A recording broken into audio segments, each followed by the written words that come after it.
찬양으로 주일 오후 예배 시작하겠습니다.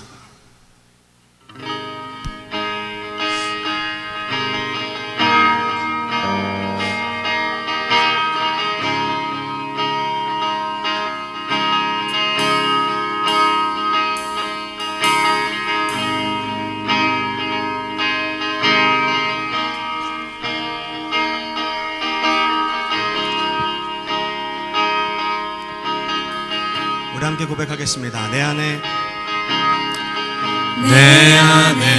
주를 향한 이 노래, 영원한 노래 있으니 날 향한 주님의 크신 사랑 영원히 찬양하리라. 내 안에 주를 향한 이 노래, 영원한 노래 있으니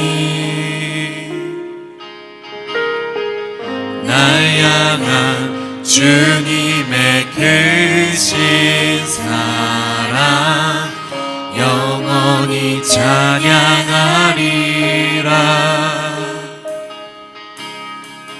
영원히 찬양하리라. 아름다우신 오 놀라우신 영원할 수 없는 사랑, 오 위대하신 하나님의 사랑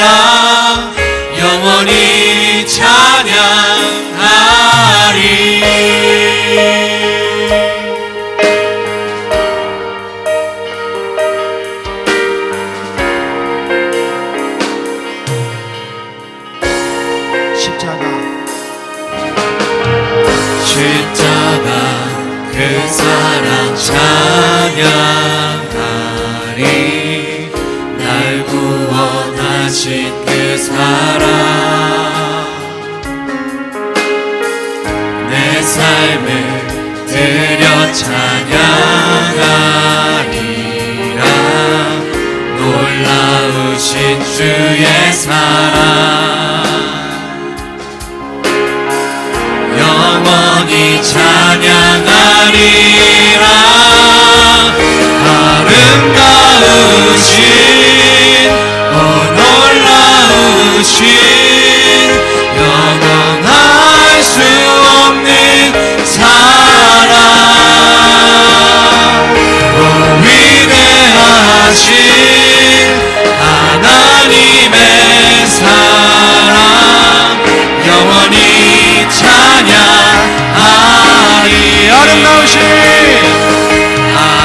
아름다우신 오 놀라우신 영원할 수 없는 사랑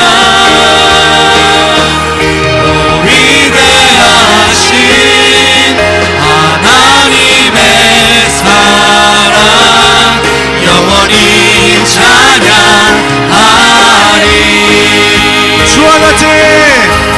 주와 같은 분은 없네 이 세상 그 누구도 주와 같은 분은 없네 누구도 이길 수 우리 한 번 더 고백하겠습니다. 주와 같은 분이 없습니다. 주와 같은 분은 없네 이 세상 그 누구도 주와 같은 분은 없네 누구도 이길 수 없네 아름다우신 오 놀라우신 영원할 수 없는 사랑 오 위대하신 하나님의 사랑 영원히 찬양하리 아름다우신 오 놀라우신 영원할 수 없는 사랑 위대하신 하나님의 사랑 영원히 찬양하리 아름다우신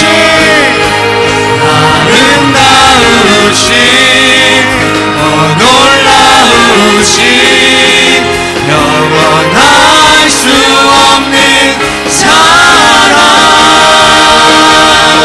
오 위대하신 하나님의 사랑 영원히 찬양하리 우리 목소리로 고백하겠습니다.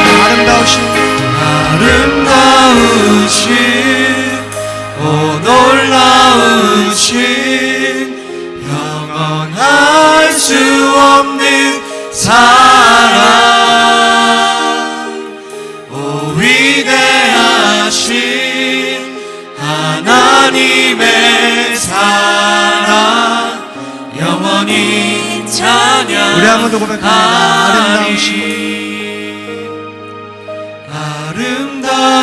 아름다우신 오 놀라우신 영원할 수 없는 사랑 오 위대하신 하나님의 사랑 영원히 찬양하리. 아멘. 우리 여름은 다 지나갔습니다. 이제는 가을이고 또 겨울이 오니까 우리 일어나서 찬양하겠습니다.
예수 왕의 왕, 주 예수, 하늘과 땅과 모든 것 지신 주, 영광 돌리네. 주 여호와 하나님, 귀하신 평강의 왕, 전능의 주, 영광 돌리네. 주께 영광, 주께 주께 영광, 주께 영광, 전능하신 주께 영광.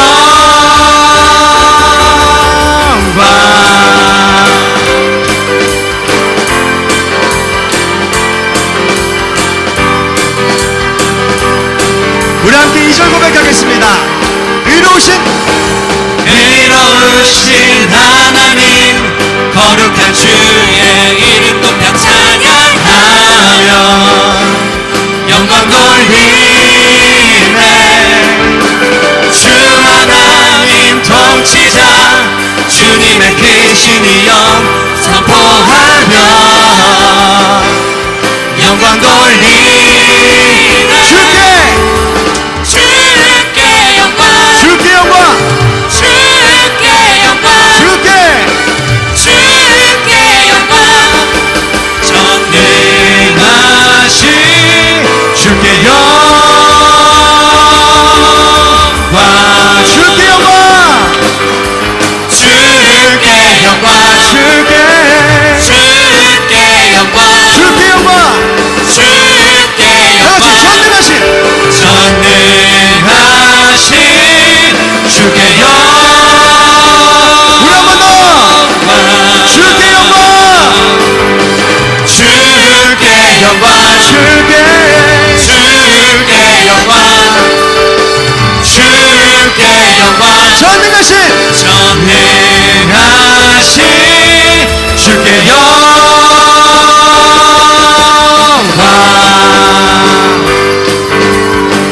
우리의 생명은 다 주님께 있습니다. 다같이 고백하겠습니다. 생명 생명, 주께 힘내 능력, 주께 힘내 소망, 주께 힘내 주 안에 있네. 생명, 주께 힘내 능력, 주께 힘내 소망, 주께 힘내 주 안에 있네. 생명, 주께 힘내 능력, 주께 힘내 소망, 주께 힘내 주 안에 생명 주께 있습니다. 생명, 주께 힘내 능력, 주께 힘내 소망, 주께 힘내 주 안에 있네. 생명 다해 주 찬양하리, 힘을 다해 주 찬양하리. 내 생명 다해 내 힘을 다해 모든 소망 주님께. 생명 주께 힘내 능력 주께 힘내 소망 주께 힘내 주 안에 생명 주께 있네. 생명 주께 힘내 능력, 주께 힘내 소망, 주께 힘내 주 안에 생명 다해 주 찬양하리, 힘을 다해 힘을 다해 주 찬양하리. 내 생명 다해 내 힘을 다해 모든 소망 주님께.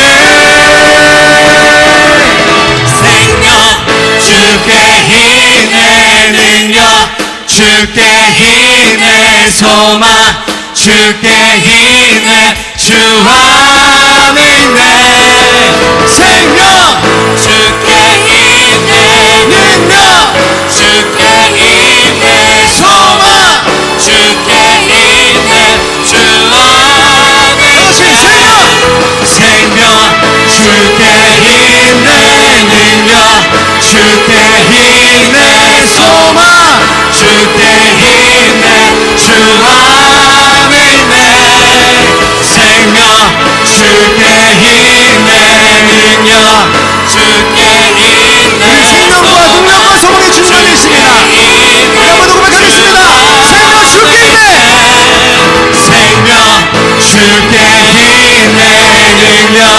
주께 힘을 쏟아 주께 힘을 주 안에 있네 주 안에 있네 주 안에 있네 주 안에 있네 주 안에 있네 주께 할렐루야. 우리 주님 앞에 영광의 박수 올려드리도록 하겠습니다. 할렐루야. 아멘.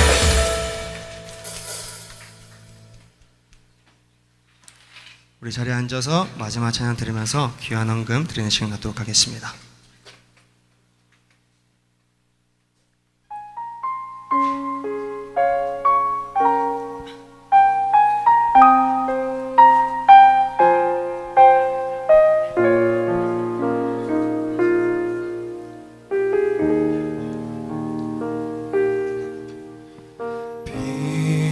주로 임하신 주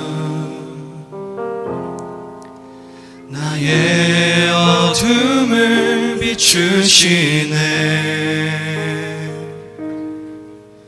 내 안의 연약함 모두 씻어주시고 나를 귀히 여기사 안으시네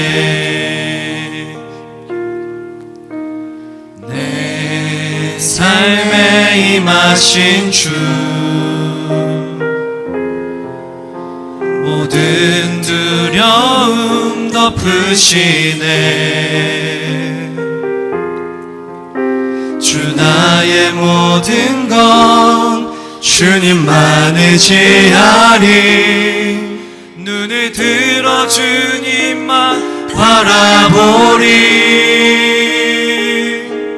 주님을 예배하는 것 주님을 기뻐하는 것 나의 마음과 뜻 다해 주님 더 알기 원하네 주님을 사랑하는 것 주님을 갈망하는 것 나의 유일한 소망이라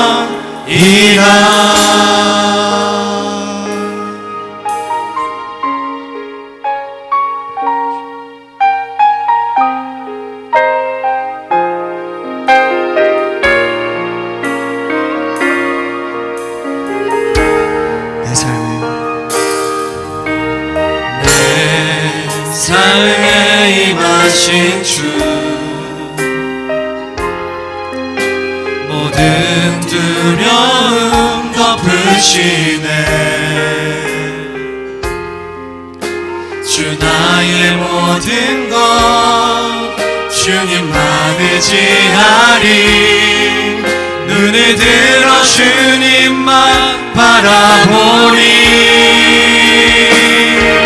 주님을 예배하는 것 주님을 기뻐하는 것 나의 마음과 뜻 다해 주님 더 알기 원하네 주님을 사랑하는 것 주님을 갈망하는 것 나의 유일한 소망이라 주님을 예배하는 것 주님을 예배하는 것 주님을 기뻐하는 것 나의 마음과 뜻 다해 주님 더 알기 원하네 주님을 사랑하는 것 주님을 갈망하는 것 나의 유일한 소망이라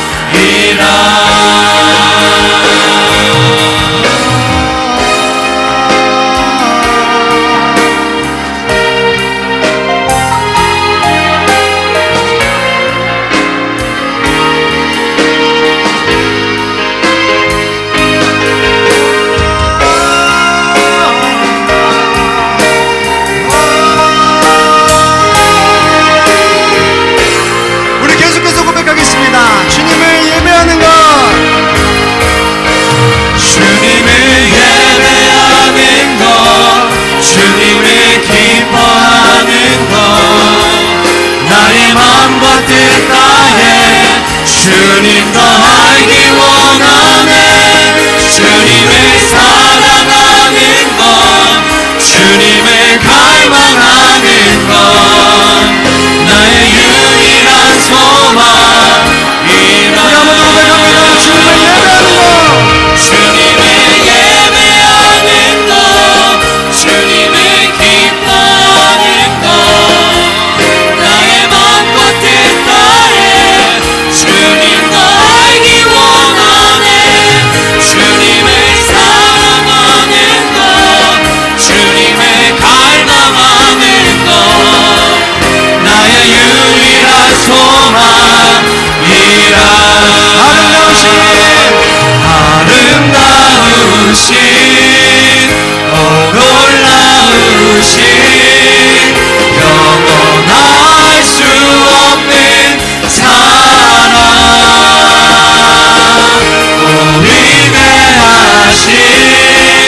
한번 더 고백합니다.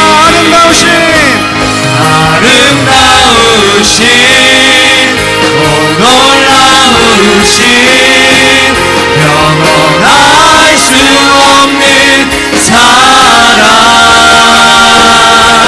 오 위대하신 하나님의 사랑 영원히 찬양하리. 우리 시간 기도합니다. 이 시간 기도할 때 주님, 우리가 또 이렇게 모여서 주님께 예배드립니다. 이 시간 이 자리에서 주님께서 함께 해주시고 그 말씀 허락해 주셔서 그 말씀으로 날마다 살아갈 수 있는 그런 하나님의 사람들이 다 되게 하여 주시옵소서. 주의 말씀으로 승리하게 하여 주시옵소서. 생명과 능력과 소망이 다 주님 안에 있음을 인정합니다. 주님 안에서 승리하기 원합니다. 아버지 말씀 붙들고 살기 원합니다. 우리 이렇게 주여 세번 기도하겠습니다. 주여!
아름다우신 오 놀라우신 영원할 수 없는 사랑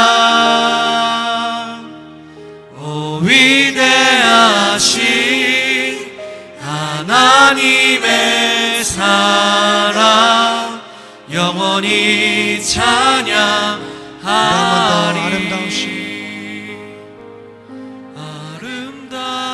아름다우신 오 놀라우신 영원할 수 없는 사랑 오 위대하신 하나님의 사랑 영원히 찬양하리.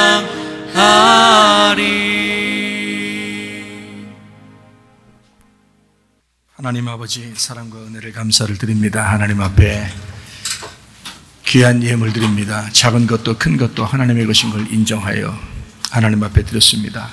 우리의 시간과 물질과 몸과 마음이 다 하나님의 것인 걸 인정합니다. 하나님 아버지 우리에게 구체적으로 순교하는 것과 구제하는 일에 많이 쓰여지게 도와주시옵고 말씀 주셔서 말씀으로 하나가 되게 하옵소서. 주의 성령으로 충만하게 살다가 주님 만나게 하실 줄로 믿습니다. 감사하며 예수님 존귀하신 이름 받들어 기도 올리옵나이다. 아멘. 주님께 감사합니다.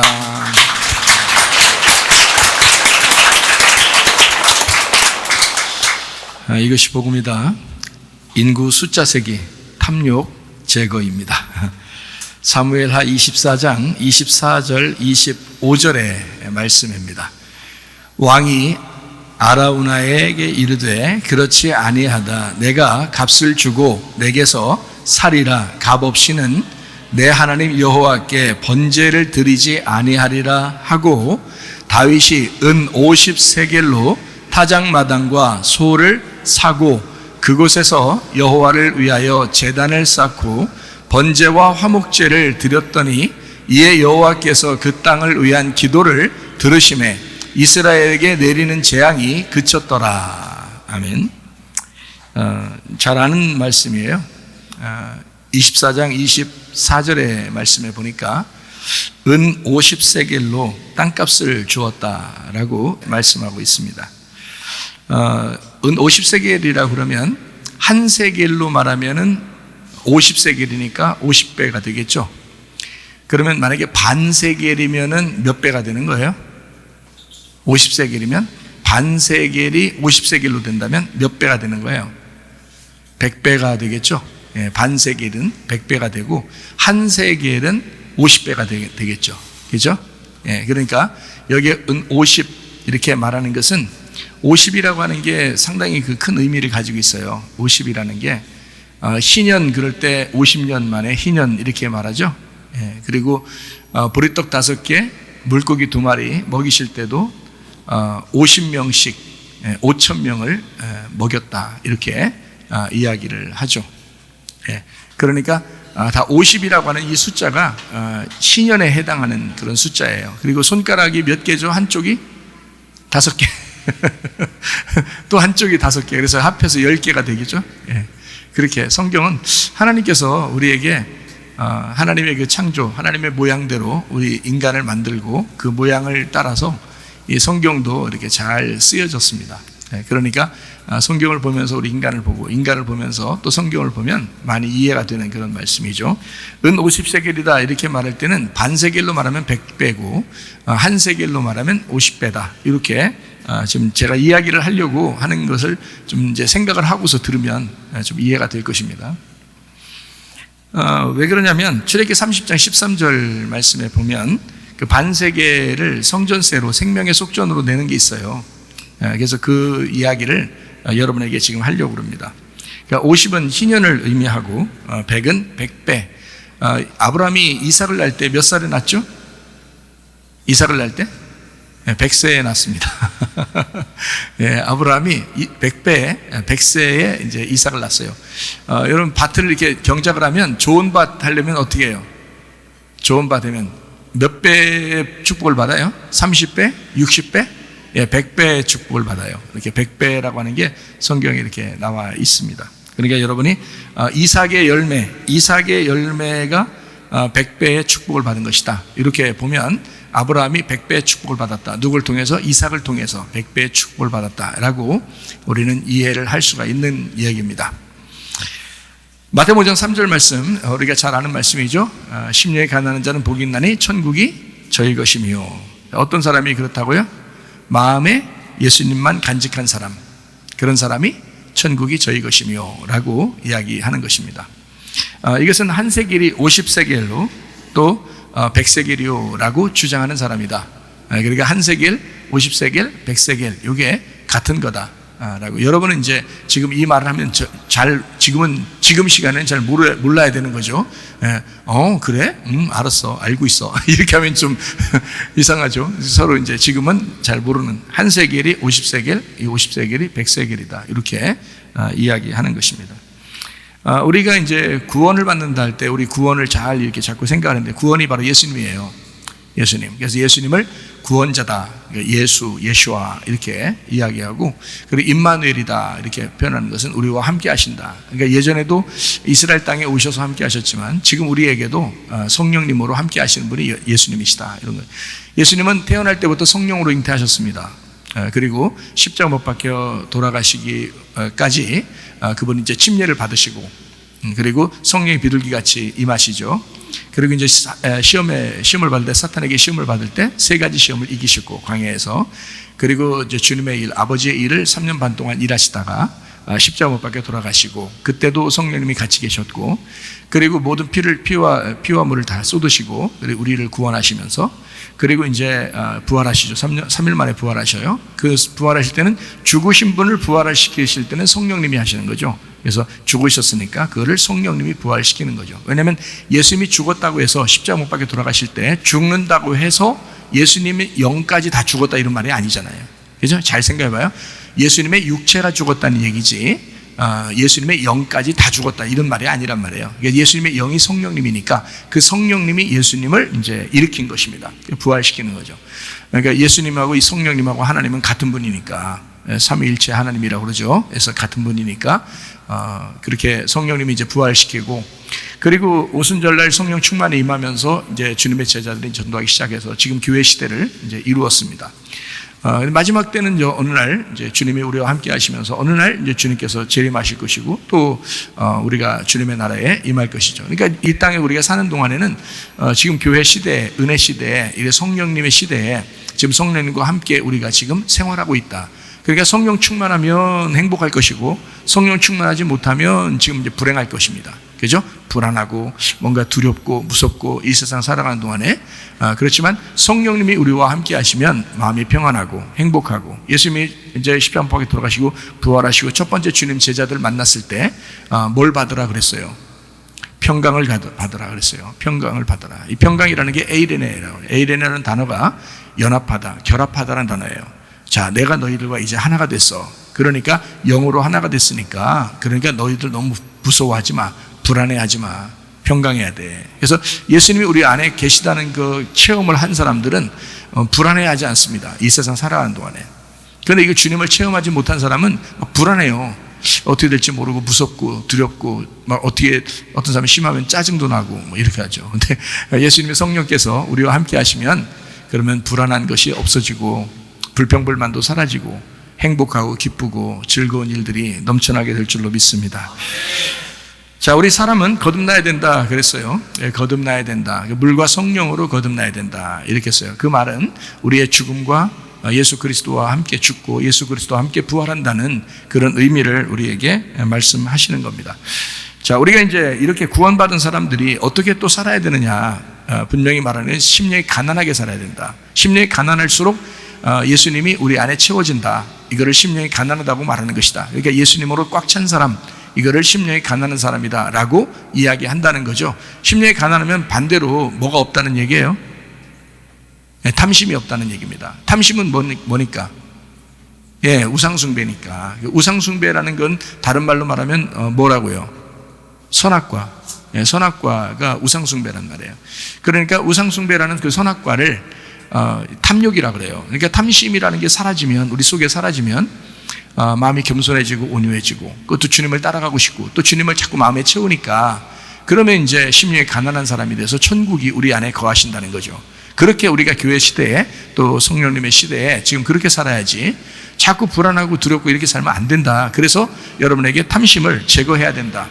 이렇게 이야기하는 것입니다. 인구 숫자가 왜 탐심이냐? 이것을 한번 우리 잘 생각해 보세요. 인구 숫자 하는 거, 인구 숫자. 여러분, 다윗이 인구 숫자 세가지고 하나님 앞에 벌 받은 거 아시죠? 그 내용은 여러분이 성경을 읽으면서 다 아시죠? 우리 교회 다니시는 분들이 뭐 성경은 12번 이상은 거의 다 읽으신 분들이라고 제가 알고 있는데 12번 정도 읽으니까 설교가 들린다 이런 사람들이 있어요. 꽤 12번 성경을 창세기부터 요한계시록까지 12번 정도가 읽으면 제가 무슨 말 하는지 이해가 돼요. 그런데 12번 정도 성경 안 읽고서 뭐 성경 배우면 어떨 때는 어렵다, 무슨 얘기지? 뭐 이런 사람들도 있어요. 근데 12번 정도 읽으니까 그때부터는 이제 12지파 12제자네. 그것도 12이네요. 12천사, 12문, 12진주문. 12 참 좋은 숫자예요. 12번 정도 읽으니까 이제 성경을 좀 설교를 들을 수가 있겠다. 조금 들린다. 귀가 열리는 것 같다. 뭐 이런 얘기를 제가 이제 많이 들었습니다. 그래서 목회 세미나나 목사님들 이렇게 가르칠 때 가보면 제가 꼭 먼저 얘기를 해요. 목사님들이 오라고 하잖아요. 그러면 이제 지난번에도 제주도에 가서 목사님들 가르칠 때 가기 전에 먼저 연락을 해요. 뭐라면 12번 성경을 읽은 사람들만 오도록 그렇게 하십시오. 왜냐하면 성경 목사님들이 또 안 읽는 사람들도 있거든요. 바쁘다가 너무 바쁘니까 신방날 너무 바쁘고 그러니까 성경을 잘 못 읽는 사람도 있으니까 성경 못 읽으면 제가 말하는 게 오해가 될 수도 있고 무슨 얘기인지 잘 못 알아들을 수 있단 말이에요. 그러면 안 되니까 서로 소통해야 되잖아요. 그래서 12번 정도 성경 읽고 오세요. 그런 사람만 같이 얘기하면 서로 통할 것 같습니다. 이렇게 제가 꼭 주문을 하고 이렇게 갑니다. 어쨌든 인구 숫자를 세서 다윗이 이제 벌을 받았다라는 것이 성경에 이제 나와 있는 게 여기 지금 오늘 말씀입니다. 사무엘하 24장에 나와 있는 이런 말씀이거든요. 자, 이때 다윗이 자기 백성이 얼마인가라고 숫자를 센 거예요. 그게 숫자 센 게 뭐 그렇게 나쁘냐라고 생각하겠지만 가만히 생각해 보면 자기 과시욕일 수 있잖아요. 아, 이제 내 백성이 얼만큼 되나, 이제 이거를 한번 이제 생각할 수 있는 그런 시간도 되고, 그리고 자기가 이룬 업적이 어떻게 되는가, 이제 자기가 이룬 업적이 어떻게 되나, 이제 지금 이제 왕이 돼서 딱 이제까지 이루는 우리 이스라엘 백성들, 자기 백성들이 이제 어느 정도 이제 되는가를 이제 생각하는 그런 생각, 이룬 업적을 한번 되돌아보자라고 생각했을 수도 있죠. 이제 인구를 숫자를 한번 자기 백성들 한번 세보는 거예요. 세보는 거. 근데 이제 이게 하나님 생각하고는 좀 다르다는 거죠. 이게 하나님 생각하고 달랐으니까 혼난 거예요. 우리도 기도할 때 물론 하나님이 막 혼내려고 하진 않겠지만 이거는 굉장히 탐욕이 있는 거잖아요. 이건 지금 그러니까 하나님이 혼내지만 또 이걸 통해서 뭔가 의미를 주려고 하는 거고요. 하나님은 반드시 선하신 하나님입니다. 그래서 나쁘게 해주시지 않고 여러분이 물론 잘못된 기도할 수도 있고 자기 욕심대로 기도할 수도 있고 그래요. 막 기도하세요. 그냥 안 하는 것보다 나으니까. 그러니까 하는데 하나님이 그거 가지고 혼내거나 이러진 않는다. 내가 지난번에 기도 잘못했기 때문에 하나님이 나한테 혼내실 거야. 그러진 않아요. 그런 하나님이라고 생각하세요, 여러분? 그런 하나님 아니라고. 근데 이건 지금 뭔가 교훈을 주려고 그러는 거예요. 여기에 있는 말씀은 교훈을 주려고, 다윗을 통해서 우리에게 뭔가 설명해 주려고 하는 게 있으니까 지금 여기에 혼을 내는 거지. 우리가 기도할 때 이런 걸 가지고 하나님이 꼬투리 잡아가지고 혼내고 이런 거 없습니다. 그렇게 안 하셔요, 하나님이.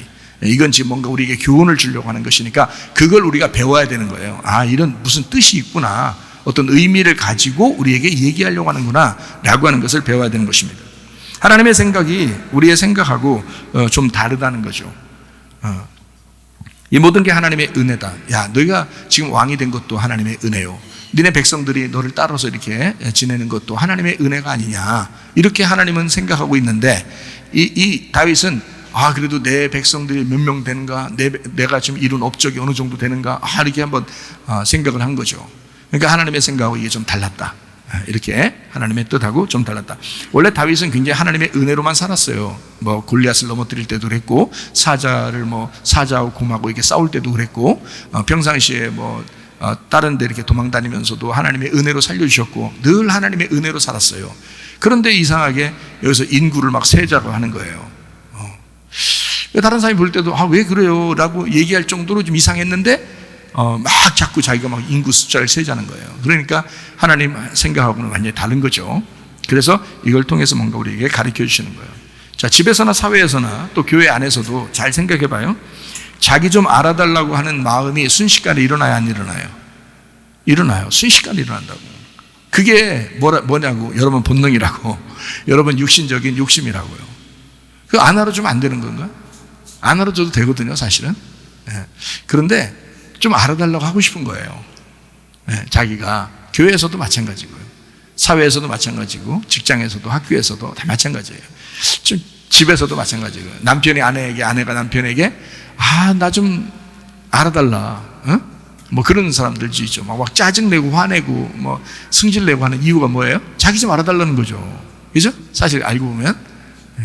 그러니까 나만 해, 나만 빨래해, 나만 청소해, 나만 설거지해, 기분 나빠, 이렇게 이제 벌써 한다는 거는 자기 좀 이제 알아줬으면, 그러면 이제 알아주면 되지 옆에서 또 그것도 왜 안 알아줘, 또 알아주면 되지. 설거지 하고 나면 너무너무 이뻐, 밥하고 빨래하고 나면 이렇게 왜 이렇게 멋있어, 이러고, 청소하고 나면 짱, 이러면서 이러면 얼마나 좋아요. 그러면 그냥 사고로 녹지 빨래 더 하지, 청소 더 하고, 설거지도 그냥 콱 하고 더 깨끗하게 딱 그러죠. 그런데 그거 하나를 안 해줘. 자랑스럽게 자기 이 사람 수고하고 있는데 아내가 수고하면 남편이 해주면 되고, 남편이 수고하면 아내가 해주면 되죠. 근데 그거를 자꾸 안 해주려고 그러니까 문제지. 좀 알아주면 어때? 그리고 솔직히 생각해보면 좀 알아달라고 하는 거, 그것도 본능이고 그것도 육체적인 욕심인데, 그게 원래 인간은 그렇다고요. 원래가 그런다. 그러니까 우리가 항상 어떻게, 날마다 주님이 아말렉과 싸워야 되니까 날마다 우리는 주님 의지하고 살으라고 했잖아요. 그렇게 의지하지 않을 때는 막 승질이 나는 거라고. 막 주님 그날 의지하고 있는데도 승질 나겠냐고. 그건 아니라고. 그는 의지하지 않을 때 그때 갑자기 승질이 나온다고요. 그렇죠? 그럴 때 우리 주님을 한번 잘 생각해 보라는 거예요. 이렇게 말씀을 통해서 자꾸 생각해 보라는 거예요. 아, 내 생각과 하나님 생각이 좀 다를 수 있구나. 내가 혹시 탐심이 들어와 있나? 내가 혹시 욕심이 들어와 있나? 내가 혹시 나를 좀 알아달라고 하는 그런 자랑하는 그런 마음이 내 속에 있는가? 요거를 생각해 보는 거죠. 그거 주님 마음은 아니잖아요. 자기 육신의 욕심이잖아. 사실은 자기 육신적인 생각이잖아. 그죠? 물론 우리가 야 좀 알아줘라. 야 그 사람 좀 알아줘. 야 좀 남편 좀 알아주면 안 되냐? 야 부인 좀 알아줘. 야 자식들 좀 알아줘라. 야 부모님 좀 알아줘라. 이렇게 하는 거는 우리들이 얘기하는 거고, 사실은 막 그걸 좀 알아달라 이렇게 말하는 거는 그건 좀 아닌 것 같아요. 주님은 그렇게 사시지 않았잖아요. 주님은 온유하고 겸손하게 사셨거든요. 그럼 우리가 주님 따라가는 사람들이잖아. 그러면 우리도 온유하고 겸손하게 주님을 따라가려고 해야죠. 그죠? 그런데 자꾸 자기가 그렇게 따라가려고 하지 아니하고 자꾸 욕심을 부리고 먼저 알아달라고 하는, 그게 이제 우리들의 마음이라는 겁니다. 아셨죠? 여러분이 그런 마음 다 가지고 있다고요. 자, 명예에 대한 과시욕, 이생의 자랑, 탐스러운 교만의 열매. 골로새 3장 5절 말씀. 그러므로 땅에 있는 지체를 죽여라. 땅에 있는 지체라고 하잖아요. 그게 육체의 열매예요. 땅에 있는 지체를 죽여라. 곧 음란과 부정과 사욕과 악한 정욕과 탐심이니, 탐심은 우상숭배니라. 자, 여기서 우상숭배라고 나와 있는 이 부분을 잘 생각해 봐요. 탐심이 우상숭배래요. 그럼 앞에 있는 음란은 뭐예요? 음란도 우상숭배예요. 잘 생각해 봐요. 부정도 우상숭배예요. 사욕도 우상숭배예요. 악한 정욕도 우상숭배예요. 탐심도 우상숭배예요. 여기서 지금 탐심이라고 얘기한 것은 탐심에 다 들어있다 이런 얘기예요. 여러분, 탐심. 왜냐하면 선악과의 죄 자체가 창세기 3장 6절에 말하는 것이 뭐냐면요, 먹음직 보암직 탐스러운 열매가 있는 선악과였다 그랬어요. 먹음직 보암직 탐스럽게 하는 열매가 있는 선악과. 그러니까 그게 먹음직한 것도 내 욕심이 보인 거죠. 그죠? 보암직한 것도 내 욕심이 보인 거다. 탐스럽다고 하는 것도 내 욕심이 보인 거란 말이에요. 사람들이 그러니까 본능적으로 선악과를 먹은 인간들은 욕심이 있다 없다? 다 있다. 욕심이 있다. 욕심 좀 있는 사람 가지고 막 욕하지도 말라. 그 다 인간이 그런 건데, 그 사람에게 이제 뭘 얘기하면 좋겠어요? 욕심 있을 수 있다. 그러나 주님을 더 의지하면 어떻겠느냐? 이러면 좋겠죠. 주님을 더 의지하고 살자. 이렇게 하면 더 좋은 거죠. 자, 요한일서 2장 16절 말씀에 육신의 정욕, 안목의 정욕, 이생의 자랑이라고 했습니다. 이것이 모든 이 세상의 모든 죄의 종류다라고 이야기했어요. 이 똑같은 거죠. 먹음직 보암 탐스러워하는 거 똑같은 거죠. 예, 육신의 정욕, 안목의 정욕, 이생의 자랑, 다 탐심이에요. 이게 다. 그러니까 선악과 자체가 세 가지인데 이 세 가지를 하나로 딱 생각해봐요. 선악과를 먹었어. 그 자체가 탐심이지. 생각해봐요. 그 자체가 하나님 되려고 하는 탐심이었잖아요. 자기 좀 알아달라고 하는 탐심이었다고요. 하나님 된다고 하니까 먹은 거 아니에요. 그죠? 하나님 된다고 하니까 먹은 거예요. 그 탐심이잖아요. 자기 좀 알아달라고. 그래서 안 알아주면 어떠냐고. 좀 안 알아주면. 그럼 왜 기분 나쁘냐고. 그게 안 알아줄 수도 있지. 주님이 알아주시려는 것보다 이러면 되지. 그렇잖아요.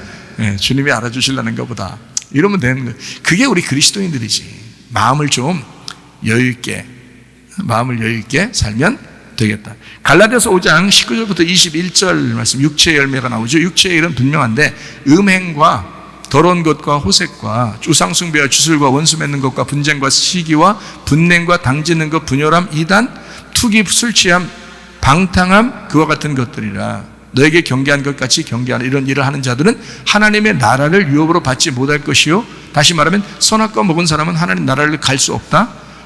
육체의 열매를 먹는 사람들은 하나님 나라에 갈 수가 없다. 다시 말하면 탐심을 가진 자들은 하나님 나라에 갈 수가 없다. 이런 얘기예요. 그러니까 탐심이라는 것과 우리가 지금 이거하고 얼마나 중요한 얘기냐. 육체의 열매라고 하는 이 탐심, 선악과 우상숭배가 왜 우상숭배를 하나님이 싫어하는가? 그건 뻔할 뻔째예요. 네가 음란하다는 거예요. 그래서 구약 성경에 보면 우상숭배가 굉장히 많이 나오죠. 이스라엘 백성들이 우상숭배하고 하나님이 굉장히 싫어하잖아요. 막 화내고 막 벌내리고 이러잖아요. 그게 이제 정의로운 겁니다. 하나님의 정의. 하나님의 정의는 너희들이 우상숭배했으니까, 남편인 하나님을 버리고 다른 남편을 따라갔으니까 거기에 대해서 너희가 이 벌의 죄에 대해서 내가 심판을 내린다. 이게 정의인 거지. 야, 괜찮아 다른 남편 따라가. 뭐 넌 다른 남자 더 좋아해. 뭐 괜찮아. 이건 사랑이 아니죠. 그건 정의가 아니라고. 그 여자를 진짜 사랑했기 때문에 그런 정의를 내리는 거란 말이에요. 그런 심판을 내리는 거라고. 그게 사랑이라고요. 또 하나의 사랑. 막 살인하고 도둑질하고 음란하고 계속 그렇게 거짓말하고 사는데 하나님이 괜찮아 난 너희들도 사랑하니까 어쩌고 그러면서, 그러면 그게 무슨 정의예요? 공의로우신 하나님이 되셔야지. 그렇잖아요? 그 공의로우신 하나님을 다른 말로 말하면 거룩한 하나님이라 그러는 거예요. 그럼에도 불구하고 너희들 이렇게 거룩한 하나님을 딱 만났을 때 다 죽을 수밖에 없는 너희들을 하나님께서 은혜를 베풀어 주셨다 해서 그걸 사랑의 하나님이라 그러는 거예요. 그러니까 하나님은 사랑의 하나님도 되지만 거룩한 하나님도 되십니다. 거룩한 하나님도 되시지만 사랑의 하나님도 되십니다. 이렇게 두 가지를 같이 가르쳐 줘야 되는 거예요. 같이. 그러니까 지금 인구 숫자를 셌을 때 탐욕이거든요. 분명히 탐욕이 나타났어요. 그랬을 때 하나님은 이 사람을 정의롭게 공의롭게 심판하셔야 된다는 거죠. 심판하시되 다시 사랑을 주셔야 된다는 거야. 그러니까 심판하시고 거룩한 하나님이 완전히 딱 부딪혀가지고 그 사람을 심판하고 다시 사랑으로 은혜를 베풀어 주셔야 되는 것, 그게 이제 이 말씀 사무엘하 24장에 나와 있는 귀한 내용이에요. 그러니까 여기 지금 갈라디아 5장 19절부터 21절 말씀도 이게 육체의 열매, 이것은 선악과다. 이게 우상숭배라고 그러는 거야. 이게 음란한 거라 그러는 거야. 남편이신 하나님 버리고 네가 다른 걸 따랐다는 얘기야. 그 다른 것이 뭐냐면 너를 위해 살았다는 거야. 너를 위해 살았다는 거야. 네가 너의 주인이 됐다는 거야. 잘못됐다는 거죠. 영적인 하나님이 우리의 주인 되셔야 되는데 네가 너의 주인이 됐다는 거야. 그게 음란하다는 거야. 그게 우상숭배라는 거야. 그걸 선악과라 그러는 거예요. 그러니까 진짜 은혜 받은 사람들은 그렇게 살고 싶겠냐고. 선악과 먹고 살고 싶겠냐고. 아니죠. 생명나무 먹고 살고 싶겠죠. 그래서 예수님을 길이요 진리요 생명으로 따르는 겁니다. 그래서 그 길을 열어주셔. 생명나무 길을 열어서 그 길을 열어 생명나무를 먹고 살게 하는 거. 다시 말하면 지금으로 말하면 거짓이 아니라 진리를 먹게 살게 하는 거예요. 네, 음란이 아니라 거룩한 걸 먹고 살게 만들어주는 거죠. 그게 진짜 하나님의 배려, 예수님을 통해서 우리를 이제 구원하시는 하나님의 생명나무라는 거죠. 요거를 성경을 우리가 통해서 이제 알게 된 거고요. 성경을 통해서. 자, 육체의 일의 반대가 이어져서 나오죠. 갈라디아서 5장 22절, 23절의 말씀입니다. 반대로 뭐가 나와요? 성령의 열매가 나오죠. 성령의 열매는 뭐예요? 사랑과 희락과 화평과 오래 참음과 자비와 양선과 충성과 온유와 절제, 이것이 금지할 법이 없다. 그러면서 이것은 성령의 열매, 그러니까 육체의 열매의 반대를 얘기하는 거잖아요.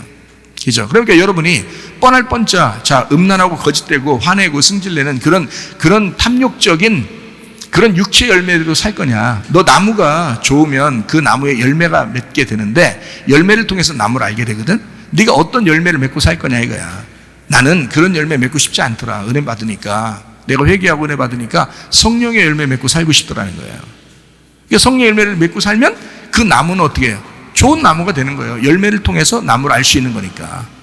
척 보면 답이 나오는 거죠. 그죠? 그래서 성령의 열매가 이게 반대로 이어서 나오는 겁니다. 육체의 열매의 반대로 성령의 열매. 그러니까 육체의 열매는 하나님 나라를 유업으로 받지 못한다고 돼 있고, 반대로 그러면 성령의 열매는요, 하나님 나라를 유업으로 받는 거죠.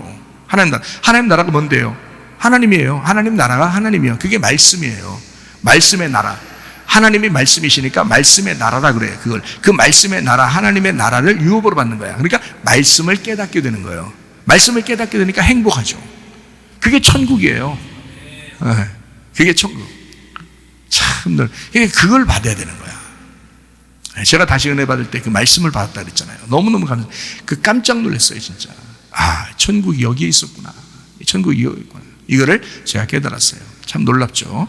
그러니까 하나님의 말씀, 다시 말하면 성령의 열매, 성령의 열매를 맺고 산다. 그러니까 우리가 좀 사랑해줘야지, 내가 좀 참아야지, 뭐 이런 정도가 아니라고요. 사랑과 희락과 화평과 오래 참음, 자비, 양선, 충성, 온유와 절제, 이게 다 뭐예요? 예수님을 얘기하는 거예요. 그 예수님이 사랑이고 그 예수님이 성령의 열매야. 그분을 내 속에 들였을 때, 그러면 그 삶을 살아가는 거죠. 그게 하나님 나라인 거지. 그 성령 열매가.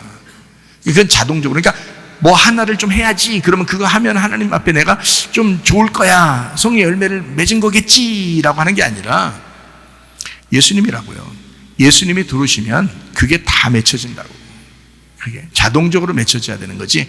억지로 갖다가 열매 붙여놓으면 되겠냐고. 멀리서 보면 붙어 있는 것 같은데 가까이서 보면 테이프로 붙여놓은 거잖아. 안 된다고.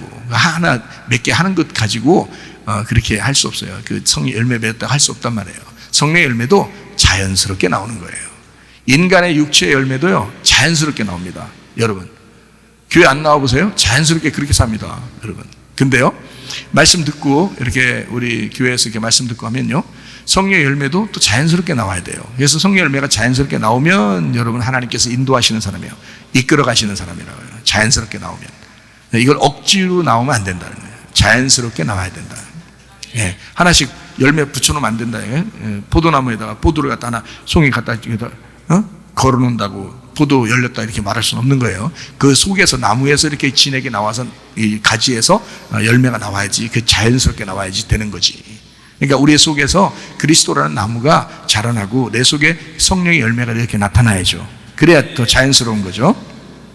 자, 주님만 의지하게 되면 육신적인 이런 죄를 하나님께서 대대로 싸워주신다. 출애굽기 17장 16절 말씀이에요. 자, 여호와가 아말렉과 더불어 대대로 싸우시리라. 이게 여호와 니시라 그랬죠. 여호와 니시. 대대로 싸운다는 말은 네가 죽을 때까지 계속 그게 안 끊어질 거야. 잘 안 끊어질 거야. 그러니까 하나님이 계속 너와 싸워주실 거야. 그러니까 너는 뭐만 하면 돼? 그 하나님만 의지하면 돼. 승리하신 하나님만 의지하면 돼. 여호수아의 칼이 이길 거야. 그런 이야기입니다. 자, 마귀가 우리의 연약한 육체를 가지고 넘어뜨립니다.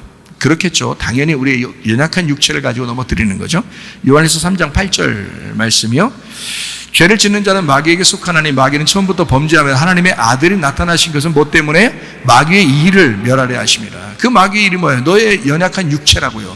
너의 연약한 육체의 일이 뭐예요? 육체의 일은 현저한데 그게 이러이러한 것들이다. 하나님 나라를 유업으로 받을 수가 없다. 그게 마귀 일이라고요. 마귀가 그걸 통해서 넘어뜨리고 그걸 통해서 일한다고요.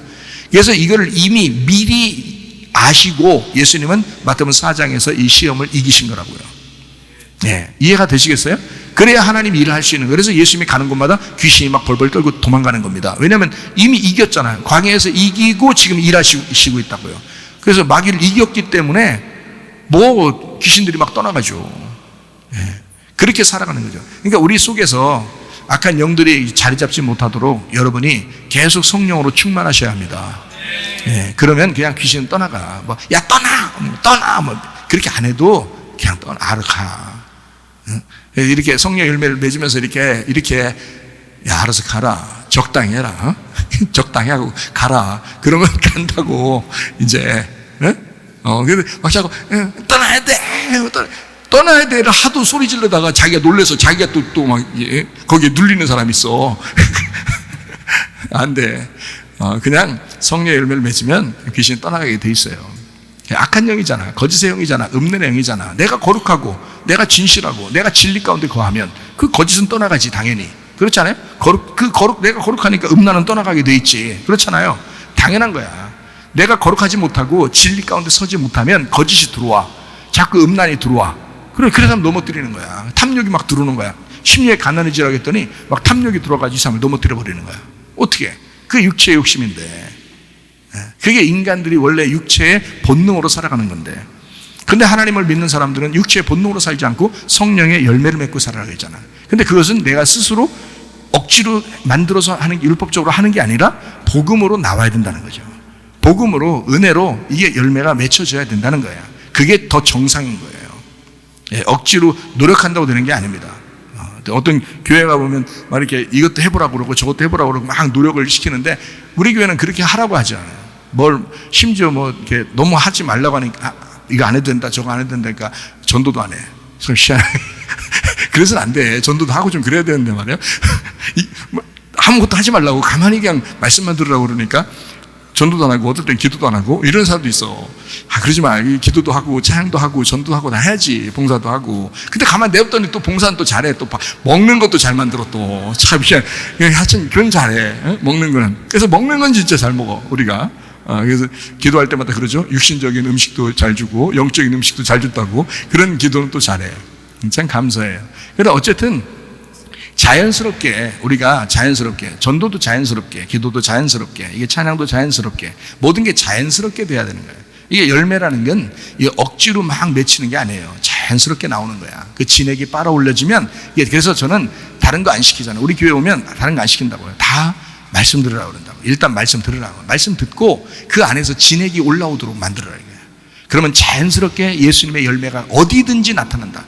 가정에서도 나타날 것이고 직장에 가도 나타날 것이고 사람을 만나도 나타날 것이고 교회에 와도 나타날 것이다. 순종하려고만 하면 반드시 그 말씀에 순종하려고 하면 나타난다. 이건 자연스럽게 나타난다. 그러니까 걱정을 안 한다 내가. 응? 걱정을 털어놓고 다 함께 차차차. 응? 그렇게 산다 목사가. 그러니까 저는 즐겁게 산단 말이에요. 기쁘게 살고. 그러니까 마귀의 일을 주님이 다 멸하시기 위해서 오셨다. 그래서 다 멸하셨어요. 그러니까 우리는 노력해서 마귀가 떠나라 이렇게 말 안 해도 우리가 그렇게 주님 붙들고 있으면요 떠나게 돼 있습니다. 전신갑주 입게 되면 떠나게 돼 있어요. 빛의 갑옷을 입게 되면 어둠은 떠나가게 돼 있습니다. 네, 당연한 거예요. 그걸 준비하자 이런 말입니다. 다윗이 인구를 센 것이 문제가 아니라 여기에 이제 제가 이제 본격적으로 설명하고 마치도록 하겠어요. 다윗이 인구를 센 것이 문제가 아닙니다. 인구 셀 때 절차가 있었는데 그 절차를 무시한 거예요. 그러니까 인구를 셀 때는 꼭 이렇게 하라라고 돼 있는데 그거를 그 절차를 무시한 거예요. 그래서 이런 절차 없이 인구를 세웠기 때문에 하나님의 생각하고 다르게 된 거예요. 원래 인구를 셀 때는 이렇게 하라라고 돼 있어요. 성경에 써 있습니다. 그게 뭐냐면 출애굽기 30장 12절 13절입니다. 네가 이스라엘 자손의 수요를 조사할 때 인구 셀 때란 말입니다. 인구를 셀 때 조사받은 각 사람은 그들을 계수할 때에 자기의 생명의 속전을 여호와께 드릴지니 이렇게 돼 있어요. 그러니까 생명의 속전을 드리고 인구를 세라 이렇게 돼 있어요. 예, 무슨 말인지 알겠죠? 그러니까 생명의 속전을 드린 이런 절차를 빼놓고 그냥 무작정 인구 센 거야. 이게 이미 출애굽기 30장에 써 있는데 이걸 무시한 거죠. 그게 잘못됐다는 거지 인구 숫자 세는 건 잘못이 아니에요. 셀 수 있어요. 셀 수 있는데 자기의 받은 은혜를 다 이렇게 세볼 수도 있잖아요. 그러니까 그런 거 다 세볼 수도 있는데 문제는 생명의 속전을 드리고 하느냐 이거예요.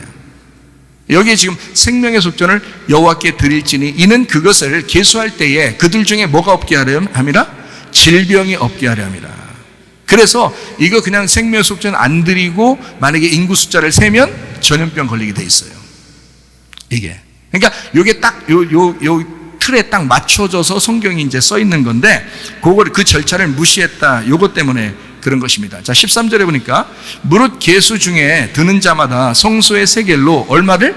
반세겔을 낼지니 이렇게 돼 있어요.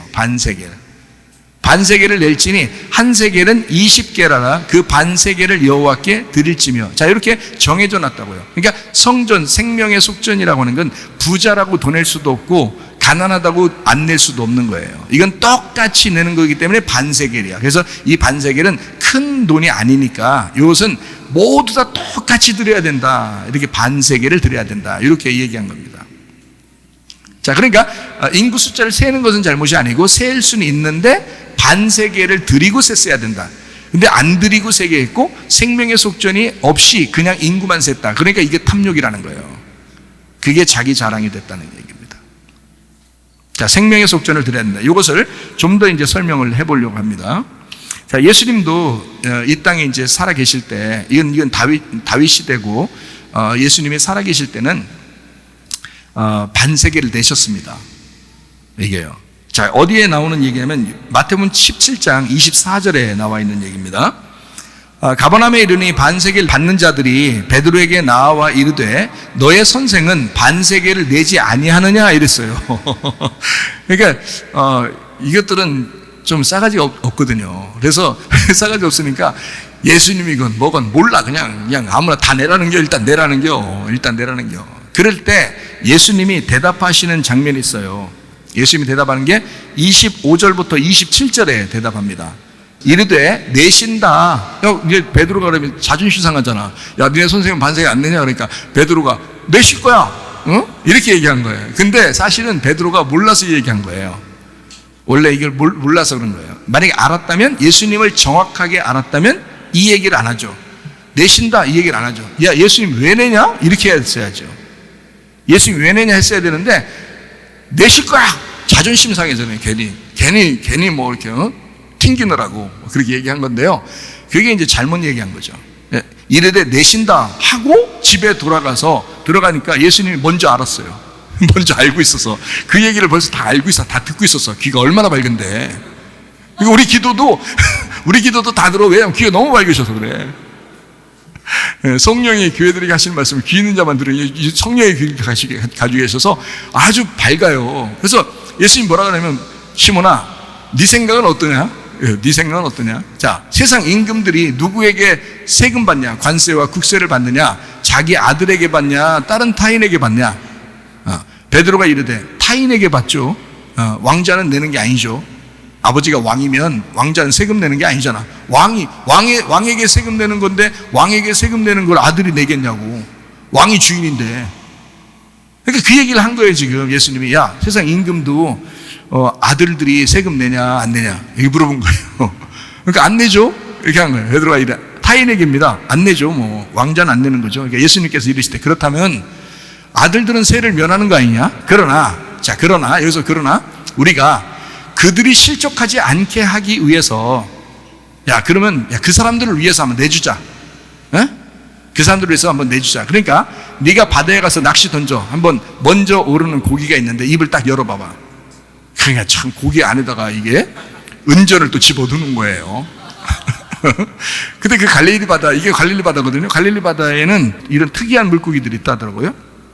이게 그 빛나는 은색깔 있잖아요. 빛나는 은색깔, 뭐 물고기도 그렇고 뭐 돈도 그렇고 이렇게 그런 것을 이렇게 탁 튕기면은 이게 빛나게 파짝파짝 하면서 툭 떨어지면요 물고기가 탁 먹는답니다. 요걸 그런 물고기가 있다네요.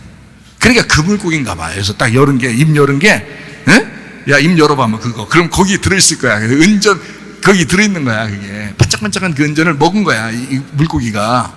그런 물고기가 이때 거기 산대요. 갈릴리 바다에. 그래서, 자, 먼저 오르는 고기를 가져 입을 열면 돈 한 세겔이 있을 거야, 한 세겔. 근데 원래 얼마 내야 돼요? 반 세겔 내는 거잖아요. 한 세겔 있잖아. 그러니까, 한 세겔을 가져다가 나와 너를 위해서 주라 그런 거예요. 나와 너를 위해서 주라. 이게 핵심이에요. 이게 포인트라고요. 여기서. 자, 잘 생각해 봐요. 자, 하나님을 아버지로 둔 아들은 세금을 내지 말아야죠. 왜냐하면 성전세니까. 성전이 하나님 거잖아요.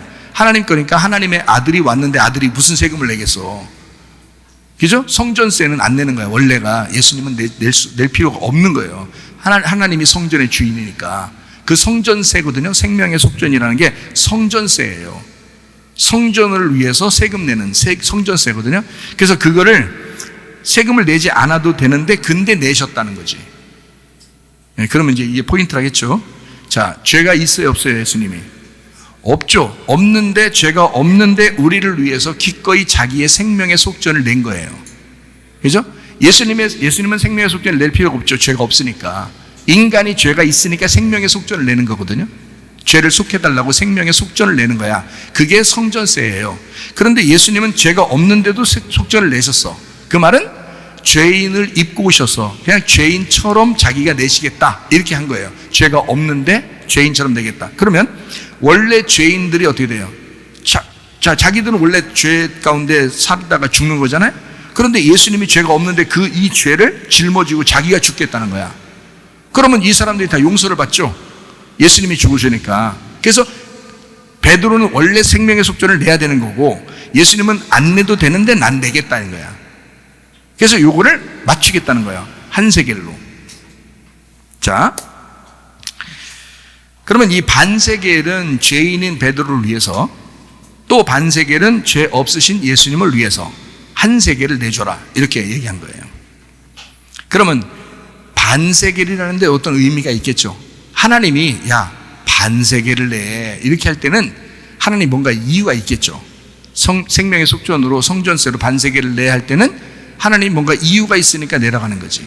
그러면 그게 무슨 이유, 어떤 이유일까? 자, 이거를 이제 누가복음 10장 30절 말씀 보면 이해가 돼요. 예수께서 대답하여 이르시되 어떤 사람이 예루살렘에서 여리고로 내려가다가 강도를 만났는데 강도들이 그 옷을 벗기고 때려 거의 죽은 것을 버리고 갔더라 했어요. 거의 죽은 것을 버리고 갔더라 할 때 거의가 반입니다. 절반입니다. 절반 죽은 것을 버리고 갔더라 이렇게 돼 있거든요. 그게 무슨 단어냐면 거의 죽은 것을, 이 말이 절반, 헤미다네스라는 단어예요. 헤미다네스라는 단어가 반죽음 상태로, 이 말입니다. 반죽음 상태로. 이게 헤미쉬에서 나온 단어거든요. 헤미쉬라는 단어가 뭐냐면 절반입니다. 반. 하나가 아니고 반이래요. 반쪽이라는 거예요. 반. 그게 헤미쉬예요. 그러니까 딱 반이 죽은 거예요. 강도 만난 자가 얼만큼 죽었다고요? 딱 반이 죽었다고요. 반이. 그 반 죽은 거를 예수님이 살리시는 겁니다. 자, 그러면 이제 이렇게 되는 거죠. 무슨 말이냐면 하나님은 우리 죄인을 전혀 상관없는 사람으로 여기지 않고, 전혀 상관없는 사람으로 여기지 않고 그 죄인을 자기 반쪽이라고 생각하는 거예요. 그게 절반입니다. 여러분, 남편하고 아내가 둘이 뭐라 그래? 나의 한쪽 이렇게 얘기해? 이상하잖아. 나의 뭐라 그래? 반쪽 그러잖아. 그런 얘기 해본 사람 있어 없어? 에? 해봐 좀 집에 가서. 나의 반쪽 이렇게 얘기해봐. 얼마나 좋은 얘기예요. 그러니까 나의 반쪽 그러면 무슨 의미가 있는 거냐면 이런 의미가 있어요. 나는 너 없이는 반쪽밖에 없는 거야. 인간이야 그게? 자, 너 없이 나는 반쪽밖에 안 돼. 그러니까 내가 인간이냐고. 너가 있어야 내가 인간 되는 거야, 이 말이에요. 그러니까 너 없이는 나는 절반밖에 안 되니까 나는 모자리고 미련한 자고 나는 모자란 자야. 너가 있어야 우리가 온전히 한 사람인 거야. 이러잖아요. 그래서 그게 절반이잖아. 그게 반쪽이라고 한다. 넌 나의 반쪽이야 그런다고요. 그런 고백들도 하셔야지. 하나님은 우리한테 그걸 고백하신다고. 하나님은 우리한테 너는 나의 반쪽이야. 나 너 없이 못 살아. 나 너 없이 못 살아. 그게 하나님의 고백이에요. 그래서 반세계를 내라는 거야. 그게 한 세계를 낼 수 있죠. 한 세계나 뭐 두 세계를 낼 수 있고 더 많으면 뭐 더 많이도 낼 수 있지. 100세계도 되고 할 수 있지. 그러나 그렇게 내라는 게 아니야. 모두 다 구원받아야지. 그러니까 가장 작은 단위로, 가장 작은 숫자로 그걸 딱 정해놓는데 그게 반, 절반. 그리고 베드로 너도 반이고 내가 반이야. 너하고 내가 합쳐져야 하나인 거야. 이렇게 내야 되는 거야. 그러니까 예수님은 우리를 다른 사람이라고 여기지 않은 거예요. 자기 반쪽이라고 여긴 거야. 늘. 그러니까 우리는 예수님을 그렇게 생각 안 하는데 예수님은 우리를 그렇게 생각하신다고. 나는 너 없이 못 살아. 네가 꼭 있어야 돼.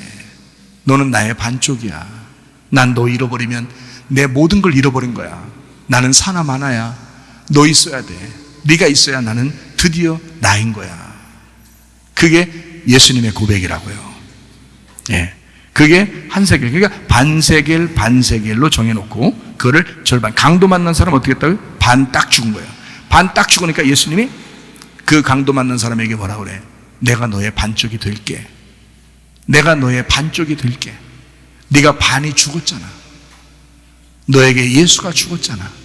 내가 너에게 찾아왔어. 예수가 찾아왔어. 이제 너의 반쪽이 찾아왔어. 너는 온전해질 거야. 내가 너를 책임질게. 내가 갔다가 올 때까지도 책임지라고 할게. 그 책임지는 거예요. 그래서 강도 만난 자를 책임지시는 거예요. 주님이. 이런 놀라운 은혜가 있는 거예요. 이 반쪽. 우리는 주님의 반쪽짜리 인생입니다. 이게 은혜라는 거예요. 이게 축복이라는 거예요. 주님은 우리를 한 번도 그렇게 생각하지 않은 적이 없어요. 늘 우리를 나의 반쪽이라고. 주님은 그렇게 늘 생각하시는 분이에요. 그게 우리 주님의 마음인 거예요. 그러니까 우리를 어떻게 본 거예요? 그냥 하나의 인간으로 본 게 아니라 자기의 연인으로 본 거예요. 자기 사랑하는 연인으로. 우리를. 그러니까 우리 교회 다니시는 분들, 뭐 혼자 사시는 분들도 있고 또 가족들이랑 같이 사시는 분들도 있고 상관없어요. 우리 각자가 어때요? 주님의 반쪽인 거야. 우리는 주님이 필요한 거야. 주님은 우리가 필요한 거고. 그죠? 그러니까 늘 여러분은 난 이 세상 살면서 뭐 때문에 힘들어 그럴 필요 없어요. 주님 있으면 되는 거야. 주님 있으면 이게 하나가 되는 거야. 예. 그러니까 혼자 있으려니까 뭐래도 막 자꾸 채우려고 그러죠. 자기를 자꾸 채우려고 그러죠. 지식으로도 채우고 돈으로도 채우고 자식으로도 채우고 명예로도 채우고 막 이게 다 욕심이잖아. 이게 다 자기 채우려고 하는 거잖아. 자기 채워서 자기를 좀 크게 나타내 보려고 하는 거잖아. 그거 필요 없다고. 그거 아니라고. 주님, 나의 반쪽 찾고 싶어요. 내 반쪽이 죽은 것 같아요. 주님을 찾고 싶어요. 반쪽, 내 연인 되시는 주님을 찾고 싶어요. 그럼 주님도 찾고 있었는데 뭘? 주님은 나를 찾고 있었는데, 그래, 내가 반쪽 여기 있어. 내가 하나가 돼야 우리 한 세계를 되는 거야. 우리 서로 못 만나면 둘 다 부족한 자들이야. 우리 둘이 만나니까 하나 된 거죠. 우리 부부 됐잖아. 부부가 하나라고 그러죠. 두 명이랑 하나잖아요. 집에 가봐요. 남편하고 아내하고 둘인가 하나인가? 둘이라고. 남편과 아내가 둘이지 하나요? 생각해봐요. 아니 집에 가봐야 다 둘이지 하나요? 각자 살면서 뭘 막 시켜 먹으면서 조금 안 해주면 기분 나쁘게 승질내고 그러면서 그게 무슨 하나야? 아니지. 둘이야. 다 여기 이 세상에 있는 모든 남편과 아내는 다 둘이에요. 그건 하나가 아니라고. 예수님과 우리가 하나 된다 얘기하는 거지. 성경 그 얘기하려고 했던 거지. 예수님하고 우리하고 하나가 된, 나하고 하나가 됐다. 그런 사람이 예수님의 마음을 가지고 남편을 대하고, 예수님의 마음을 가지고 아내를 대하고, 예수님의 마음을 가지고 자식을 대하고 부모를 대하라. 그런 얘기지. 성경에서 집에 가면 남편하고 좀 있으면 승질내서 막 싹 다 싸우고 막 그냥 치고받고 하다가 그래 이혼도 하고 이런 사람이 무슨 둘이 하나라고 그래. 부부가 그걸 뭘 하나라고 그러냐고. 어떤 사람은 결혼 몇 번씩 또 하대. 뭘 그런 걸 뭘 하나라고 그러냐고. 다 둘이면서 두려움을 우리는 하나요. 그건 고백 한번 해보라는 거지. 나의 반쪽 이렇게 고백 한번 해보라는 거지. 사랑한다고 해보라는 거지. 어떻게 둘이 하나요? 하나 안 된다. 이 세상에서는 그렇게 되는 게 아니고 예수님하고 나하고 하나를 설명하려고 남편과 아내, 우리 연인 관계를 설명한 거라, 성경에서. 그래서 예수님이 어린 양의 혼인잔치라고 그러는 거예요. 하늘나라에 어린 양의 혼인잔치다. 그러니까 신랑 대신 예수님, 우리 모든 사람이 신부라는 거지. 그래서 그 신부와 신랑이 만나는 하나가 된다는 이런 얘기지. 이 땅에서 남편과 아내가 하나 된다. 그런 어떻게 하나 돼? 둘이지. 헤어지면 둘인 걸 뭘 금방. 예수님하고 헤어질 수 있어요? 안 헤어지지. 그러니까 하나인 거지. 예수님하고는 못 헤어진다니까? 예수님이 안 놔줘. 예수님 우리를 안 놔준다고. 한번 만나면 안 놔줘. 제대로 만나보셔봐. 그럼 안 놔줘. 절대 안 헤어집니다. 그걸 하나라 그러는 거지. 그거를. 여러분 집에 사는 사람들은 언제 헤어질지 몰라. 잘해줘. 그냥 헤어질 때까지는 잘해줘. 그럼 안 헤어질 수 있어. 계속 못 해줘봐. 그럼 목사님 못 해줘도 하나가 돼서 같이 살아야죠. 그게 부부죠. 야, 계속 못 해줘봐. 너랑 살고 싶나? 나 같아도 안 살아. 그렇게 계속 못 해주면. 내가 정신 이상자요? 계속 나한테 못 해주고 계속 욕하고 계속 때리고 날 기분 나쁘게 하고 맨날 그런데 내가 같이 살아야 돼? 그건 내가 이상한 사람이지. 내가 무슨 가스라이팅 당한 거야? 그럼? 가스라이팅 당해가지고 그렇게 살아야 되는 거야? 그걸 무슨 온유하고 겸손. 야, 그거 아니요. 그런 말 아니요. 그 사람도 말씀 듣고 변하려고 해야 같이 사는 거지. 말씀 듣고 같이 살고 그래야지 서로 겸손한 거지. 그래 맨날 가스라이팅 하려고 하고 그러는데 우리가 또 도른 사람이 아니면 어떻게 맨날 같이 산다 그러겠어요. 그렇게 하는 거 아니죠. 얘기를 분명히 해줘야지. 때리지 마세요. 욕하지 마세요. 나도 인격이 있습니다. 하나님의 형상으로 내가 지음받았습니다. 나한테 그렇게 하지 마세요. 가스라이팅 하지 마세요. 가스 터집니다. 이러다가. 아니 그런 얘기를 정확하게 해줄 줄 알아야지. 그렇죠? 그렇죠? 노는 노라고 할 줄 알아야지. 그게 정직한 사람이지. 아이 선생님 막 후들패도 난 부인이니까 날 부인해야 되니까 막 욕하면 감성 난 부인. 나 그러다 남편을 또 전도할 수도 있으니까 그러면서 계속 욕 얻어먹고 계속 맞고 이상한 거야. 그건 이상한 거야. 그럴 때는 헤어져야 됩니다. 제가 얘기하잖아요. 저는 우리 교회는 정직하게 설명해 준다고. 정직하게. 그런 건 헤어져 줘야지. 그런 해줬다고 해서 하나님이 싫어한다, 미워한다? 아니다. 그럴 때는 요한복음 4장을 읽어라. 사마리아 여자를 봐라. 6번 했잖아. 6번. 6번 그렇게 하고 나서도 예수님이 어떻게 그 여자 와가지고 구원하려고 하잖아. 우리 6번까지 가능한 사람 있어요? 없어. 우린 그런 사람이 없어. 거의 안 헤어지려고 그래. 근데 이상하게 행동하니까 노 했는데도 자꾸 그러니까 그러면 안 돼. 우린 그렇게 같이 살면 안 돼요. 이렇게 얘기해 주는 건 그건 정직한 얘기죠. 자, 성경에서 말하는 건 뭘 얘기하는가? 남편과 아내를 얘기하는 것이다. 그걸 얘기하는데 어떻게 얘기한다? 예수님을 신랑이요, 나를 신부로 얘기하는 것이다. 그 신랑은 절대 나를 가스라이팅하지 않는다. 그 신랑을 나를 반쪽이라고 여긴다. 그 신랑은 나를 영원히 사랑하신다. 나의 어떠한 점에도, 나의 그 흠 있는 그런 점에도 주님은 나를 사랑하신다. 그 주님한테 우리가 매료가 된 거예요. 그 주님한테 매료된 사람들이 와서 예배 드리는 것입니다. 그 주님 너무 좋아서. 이해가 되시겠어요? 그렇게 살으셔야지. 그래서 우리 교회 부부들은 거의 사랑을 많이 한다고요. 아주 사랑하면서 산다고요. 왜? 그 주님을 자꾸 생각하니까. 그 주님만 자꾸 생각하라고 하니까. 그러니까 그 주님이 속에 들어오니까 자꾸 열매가 그렇게 나타나는 거야. 사랑하세요 한다고 사랑해요? 참으세요 한다고 참냐고? 아니라고. 예수님이 들어오면 참아지고 예수님이 들어오면 사랑하게 되는 거라고요. 그게 더 정상적이라고요. 그게 자연스러운 행동들이라고요. 자, 이해가 되시죠? 무슨 말인가? 그러니까 강도 만난 자를, 절반 죽은 자를 예수님이 사랑하셨다. 이유가 있었다. 그건 주님께서 우리를 반쪽으로 여기신 그 강도 만난 자가 바로 우리들이다. 바로 나다. 내가 강도 만난 자인데 율법에 의해서 또 바리새인들에 의해서 또는 또 마귀에 의해서 이렇게 강도 만난 그런 자인데 주님께서 우리를 그 절반 죽은 나를 구원하시고 나를 돌보시는 함께 하시는 주님이시다. 잃어버린 반쪽으로 생각하시는 분 바로 우리 예수님이시다. 나를 잃어버렸다라고 생각해서 잃어버린 자를, 파괴된 자를 찾아서 구원하시는 분이다 라고 삭개오를 만났을 때도 주님이 그러죠. 다른 사람들이 어떻게 이런 사람 구원해요? 그랬더니 예수님께서 나는 잃어버린 자를 찾으러 왔다. 찾아서 구원하러 왔다. 그러잖아요. 잃어버린 자를 찾아 구원하러 왔다. 어디에 나온지 아시죠? 누가복음 19장 10절에 나오는 말씀이에요. 인자가 온 것은 어떻게? 잃어버린 자를 찾아 구원하려 함이니라. 거기 잃어버린이라는 말이 아폴리미입니다. 파괴된 자를 찾아서 구원하려 함이라. 강도 만난 자를 얘기합니다. 우리 자신들, 죄인된 우리들을 의미하는 거예요. 반세겔이 왜 그렇게 중요한지 이제 아시겠어요? 반세겔이 왜 중요한지. 그래서 반세겔 내라고 했던 겁니다. 반세겔은 우리 생명의 속전이면서 성전 세금입니다. 실제로 다윗이 인구 셀 때 전염병, 질병을 허락해서 죽은 자가 몇 명이면 7만 명입니다. 그때 당시에 사무엘하 24장 15절이에요. 이에 여호와께서 그 아침부터 정하신 때까지 전염병을 이스라엘에게 내리시니 단에서부터 부엘세바까지 백성의 죽은 자가 7만 명이라. 자, 제가 얘기하는 거 그대로 저기죠? 자, 7만 명이나 죽었다. 왜? 그 질병이 온다고 했잖아요. 질병이 온다고 했잖아요. 그러니까 이건 하나님의 뜻 가운데서 일어나는, 우리에게 뭔가 설명해 주고 싶어서 이야기하는 것이라고요. 반세겔은 반드시 냈어야 된다는 겁니다. 생명의 속전으로. 자, 인구를 셀 때 하나님이 허락하신 생명의 속전이 있어야 했습니다.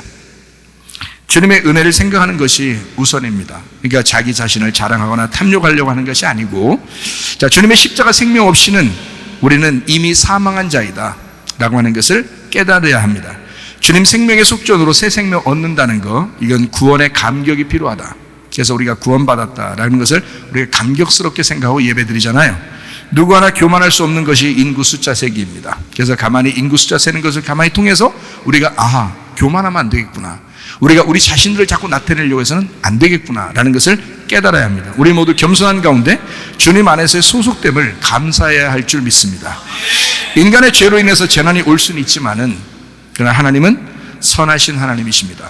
제가 말씀드리죠. 하나님은 선하신 하나님, 하나님은 거룩하지만 또 사랑이 많으신 하나님이시다.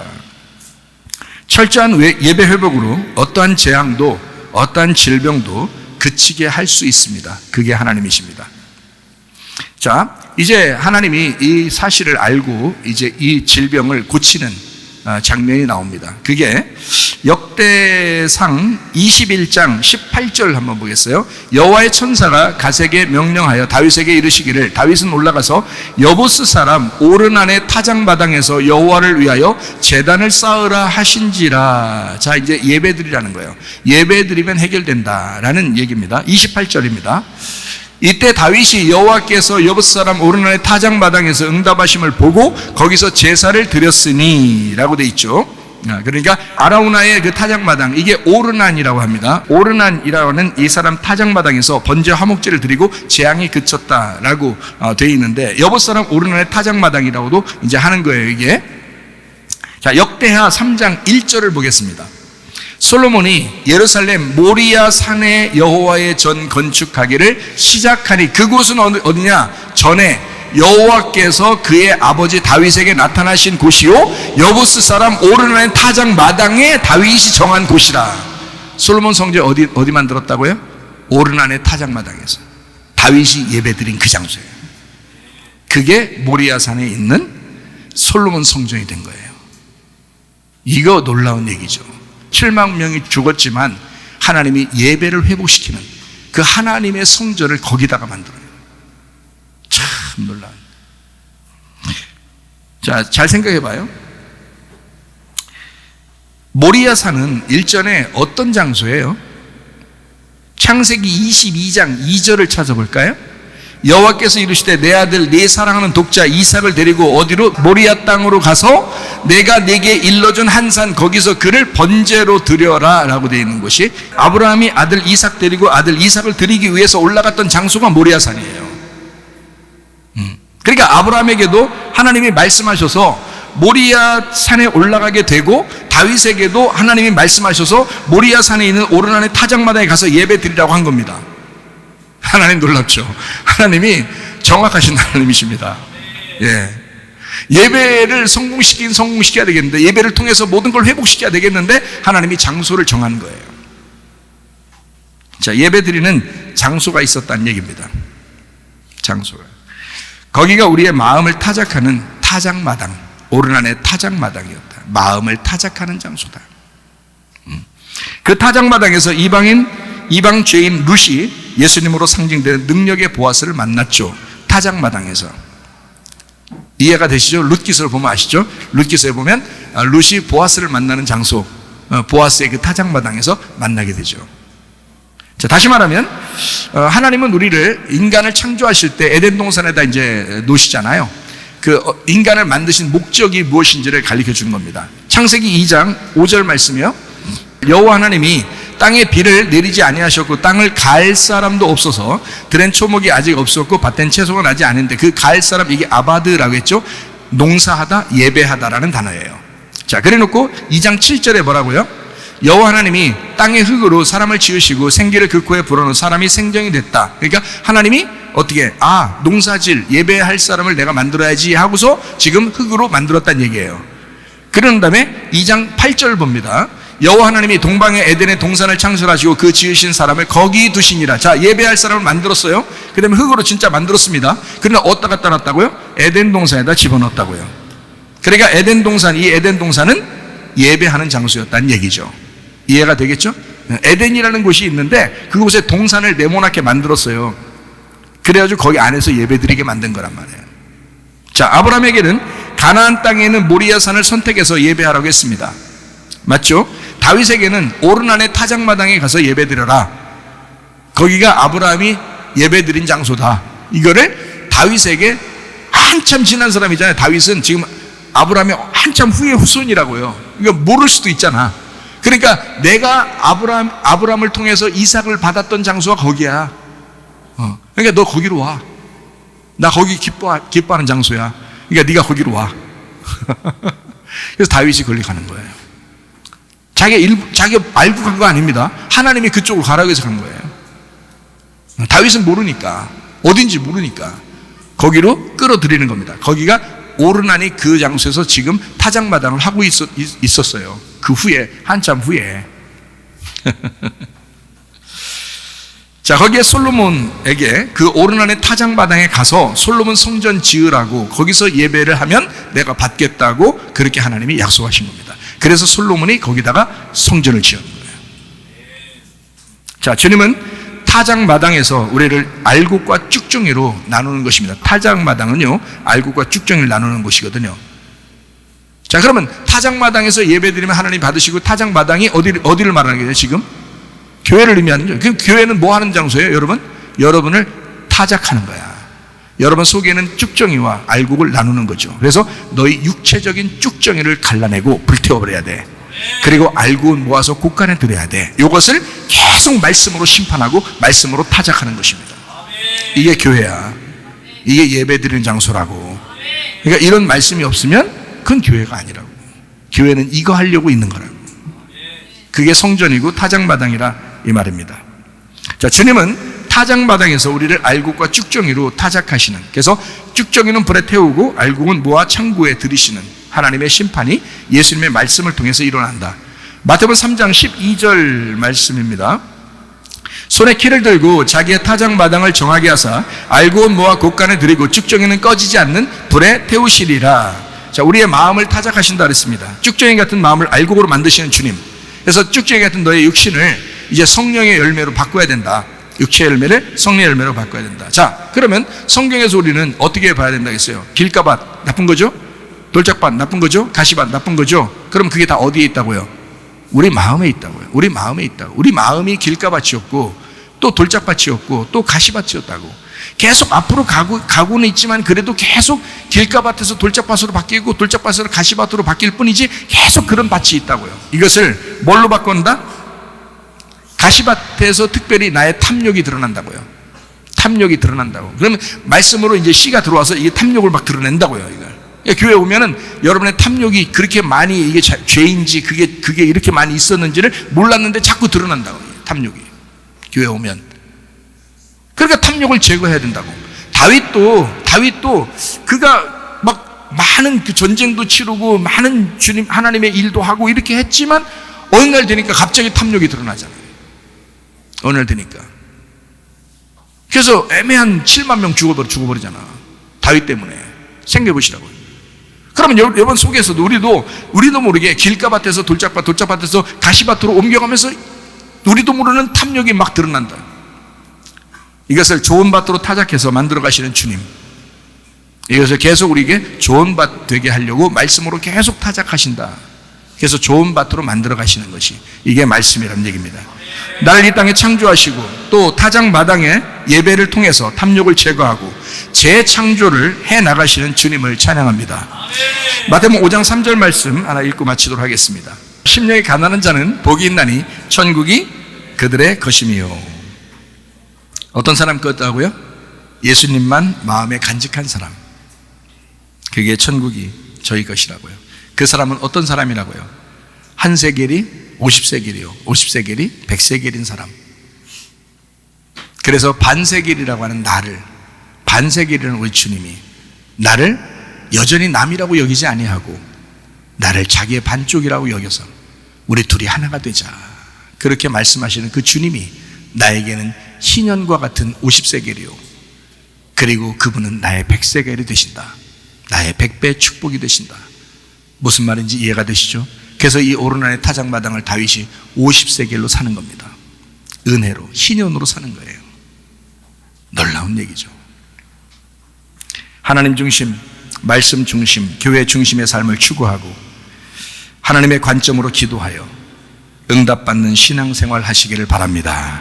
우리 하나님 아버지 사랑과 은혜를 감사합니다. 하나님, 주 예수 그리스도께서 우리의 마음에 꽉 차게 도와주시옵소서. 평생에 주님과 동행하다가 주님 만나게 하옵소서. 예수님 귀하신 이름 받들어 기도 올리옵나이다. 아멘. 주님 감사합니다. 우리 하나님